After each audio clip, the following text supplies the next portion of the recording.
Voyage au centre de la Terre de Jules Verne. Chapitre 33. Samedi 15 août. La mer conserve sa monotone uniformité. Nulle terre n'est en vue. L'horizon paraît excessivement reculé.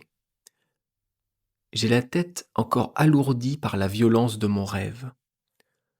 Mon oncle n'a pas rêvé, lui, mais il est de mauvaise humeur.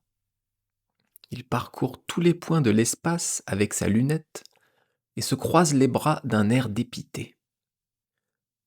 Je remarque que le professeur Lidenbrock tend à redevenir l'homme impatient du passé et je consigne le fait sur mon journal. Il a fallu mes dangers et mes souffrances pour tirer de lui quelque étincelle d'humanité.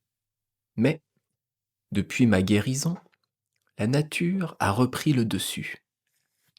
Et cependant, pourquoi s'emporter ? Le voyage ne s'accomplit-il pas dans les circonstances les plus favorables ?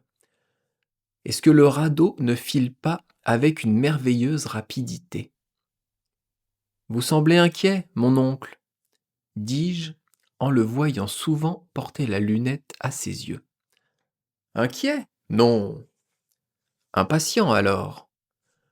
On le serait à moins. Cependant, nous marchons avec vitesse. Que m'importe ? Ce n'est pas la vitesse qui est trop petite, c'est la mer qui est trop grande. Je me souviens alors que le professeur, avant notre départ, estimait à une trentaine de lieues la longueur de ce souterrain. Or, nous avons parcouru un chemin 3 fois plus long, et les rivages du sud n'apparaissent pas encore. Nous ne descendons pas, reprend le professeur. Tout cela est du temps perdu, et, en somme, je ne suis pas venu si loin pour faire une partie de bateau sur un étang. Il appelle cette traversée une partie de bateau et cette mer un étang. Mais, dis-je, puisque nous avons suivi la route indiquée par Saknussemm, c'est la question. Avons-nous suivi cette route ? Saknussemm a-t-il rencontré cette étendue d'eau ? L'a-t-il traversée ? Ce ruisseau que nous avons pris pour guide ne nous a-t-il pas complètement égarés ? En tout cas, nous ne pouvons regretter d'être venus jusqu'ici. Ce spectacle est magnifique et il ne s'agit pas de voir. Je me suis proposé un but et je veux l'atteindre. Ainsi, ne me parle pas d'admirer. Je me le tiens pour dit et je laisse le professeur se ronger les lèvres d'impatience. À 6 heures du soir, Hans réclame sa paix et ses 3 riksdals lui sont comptés. Dimanche 16 août. Rien de nouveau, même temps. Le vent a une légère tendance à fraîchir. En me réveillant, mon premier soin est de constater l'intensité de la lumière. Je crains toujours que le phénomène électrique ne vienne à s'obscurcir puis à s'éteindre. Il n'en est rien. L'ombre du radeau est nettement dessinée à la surface des flots. Vraiment, cette mer est infinie. Elle doit avoir la largeur de la Méditerranée, ou même de l'Atlantique, pourquoi pas ? Mon oncle sonde à plusieurs reprises. Il attache un des plus lourds pics à l'extrémité d'une corde qu'il laisse filer de 200 brasses. Pas de fond. Nous avons beaucoup de peine à ramener notre sonde. Quand le pic est remonté à bord, Hans me fait remarquer à sa surface des empreintes fortement accusées. On dirait que ce morceau de fer a été vigoureusement serré entre 2 cordures. Je regarde le chasseur. « Tanter », dit-il. Je ne comprends pas. Je me tourne vers mon oncle, qui est entièrement absorbé dans ses réflexions. Je ne me soucie pas de le déranger. Je reviens vers l'Islandais. Celui-ci, ouvrant et refermant plusieurs fois la bouche, me fait comprendre sa pensée. Des dents, dis-je avec stupéfaction en considérant plus attentivement la barre de fer. Oui, ce sont bien des dents dont l'empreinte s'est incrustée dans le métal. Les mâchoires qu'elles garnissent doivent posséder une force prodigieuse. Est-ce un monstre des espèces perdues qui s'agite sous la couche profonde des eaux, plus vorace que le squale, plus redoutable que la baleine? Je ne puis détacher mes regards de cette barre à demi rongée. Mon rêve de la nuit dernière va-t-il devenir une réalité? Ces pensées m'agitent pendant tout le jour, et mon imagination se calme à peine dans un sommeil de quelques heures. Lundi 17 août. Je cherche à me rappeler les instincts particuliers à ces animaux antédiluviens de l'époque secondaire qui, succédant aux mollusques, aux crustacés et aux poissons, précédèrent l'apparition des mammifères sur le globe. Le monde appartenait alors aux reptiles. Ces monstres régnaient en maîtres dans les mers jurassiques. La nature leur avait accordé la plus complète organisation. Quelle gigantesque structure! Quelle force prodigieuse! Les sauriens actuels, alligators ou crocodiles, les plus gros et les plus redoutables, ne sont que des réductions affaiblies de leurs pères des premiers âges. Je frissonne à l'évocation que je fais de ces monstres. Nul œil humain ne les a vus vivants. Ils apparurent sur la Terre 1000 siècles avant l'homme. Mais leurs ossements fossiles, retrouvés dans ce calcaire argileux, que les Anglais nomment le Lia, ont permis de les reconstruire anatomiquement et de connaître leur colossale conformation. J'ai vu au muséum de Hambourg le squelette de l'un de ces sauriens qui mesurait 30 pieds de longueur.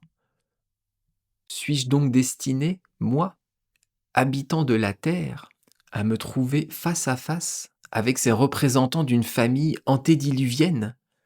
Non, c'est impossible.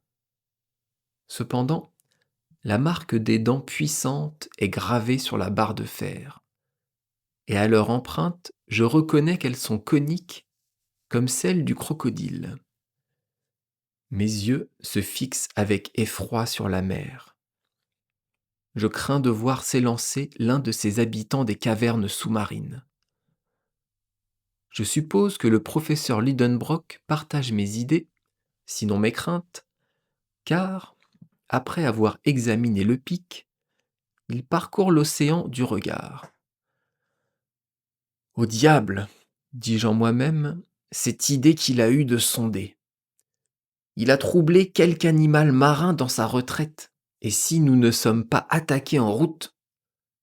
Je jette un coup d'œil sur les armes, et je m'assure qu'elles sont en bon état. Mon oncle me voit faire et m'approuve du geste. Déjà, de larges agitations produites à la surface des flots indiquent le trouble des couches reculées.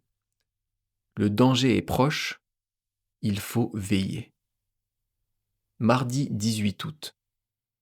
Le soir arrive, ou plutôt le moment où le sommeil alourdit nos paupières, car la nuit ment à cet océan. Et l'implacable lumière fatigue obstinément nos yeux, comme si nous naviguions sous le soleil des mers arctiques. Hans est à la barre. Pendant son quart, je m'endors. 2 heures après, une secousse épouvantable me réveille. Le radeau a été soulevé hors des flots avec une indescriptible puissance et rejeté à 20 toises de là. « Qu'y a-t-il » s'écria mon oncle. « Avons-nous touché ?» Hans se montre du doigt, à une distance de 200 toises, une masse noirâtre qui s'élève et s'abaisse tour à tour. Je regarde et je m'écrie. « C'est un marsouin colossal !»« Oui, » réplique mon oncle. « Et voilà maintenant un lézard de mer d'une grosseur peu commune. » Et plus loin, Un crocodile monstrueux. Voyez sa large mâchoire et les rangées de dents dont elle est armée. Ah, il disparaît. Une baleine! Une baleine! S'écrie alors le professeur. J'aperçois ses nageoires énormes. Vois l'air et l'eau qu'elle chasse par ses évents. En effet, 2 colonnes liquides s'élèvent à une hauteur considérable au-dessus de la mer. Nous restons surpris, stupéfaits, épouvantés en présence de ce troupeau de monstres marins. Ils ont des dimensions surnaturelles, et le moindre d'entre eux briserait le radeau d'un coup de dent. Hans veut mettre la barre au vent, afin de fuir ce voisinage dangereux. Mais il aperçoit sur l'autre bord d'autres ennemis non moins redoutables. Une tortue large de 40 pieds et un serpent long de 30 qui darde sa tête énorme au-dessus des flots. Impossible de fuir. Ces reptiles s'approchent. Ils tournent autour du radeau avec une rapidité que des convois lancés à grande vitesse ne sauraient égaler. Ils tracent autour de lui des cercles concentriques. J'ai pris ma carabine. Mais quel effet peut produire une balle sur les écailles dont le corps de ces animaux est recouvert? Nous sommes muets d'effroi. Les voici qui s'approchent. D'un côté le crocodile, de l'autre le serpent. Le reste du troupeau marin a disparu. Je vais faire feu. Hans m'arrête d'un signe. Les 2 monstres passent à 50 toises du radeau, se précipitent l'un sur l'autre et leur fureur les empêche de nous apercevoir. Le combat s'engage à 100 toises du radeau. Nous voyons distinctement les 2 monstres aux prises. Mais il me semble que maintenant, les autres animaux viennent prendre part à la lutte. Le marsouin, la baleine, le lézard, la tortue. À chaque instant, je les entrevois. Je les montre à l'Islandais. Celui-ci remue la tête négativement. Va, dit-il. Quoi? 2? Il prétend que 2 animaux seulement? Il a raison, s'écrie mon oncle dont la lunette n'a pas quitté les yeux. Par exemple, oui, le premier de ces monstres a le museau d'un marsouin, la tête d'un lézard et les dents d'un crocodile. Et voilà ce qui nous a trompés. C'est le plus redoutable des reptiles antédiluviens, l'Ichthyosaurus. Et l'autre? L'autre, c'est un serpent caché dans la carapace d'une tortue. Le terrible ennemi du premier, le Plesiosaurus. Hans a dit vrai. 2 monstres seulement troublent ainsi la surface de la mer. Et j'ai devant les yeux 2 reptiles des océans primitifs.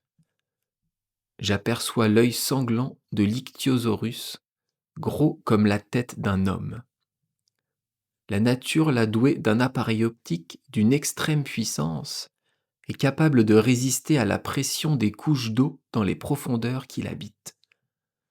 On l'a justement nommé la baleine des sauriens, car il en a pris la rapidité et la taille.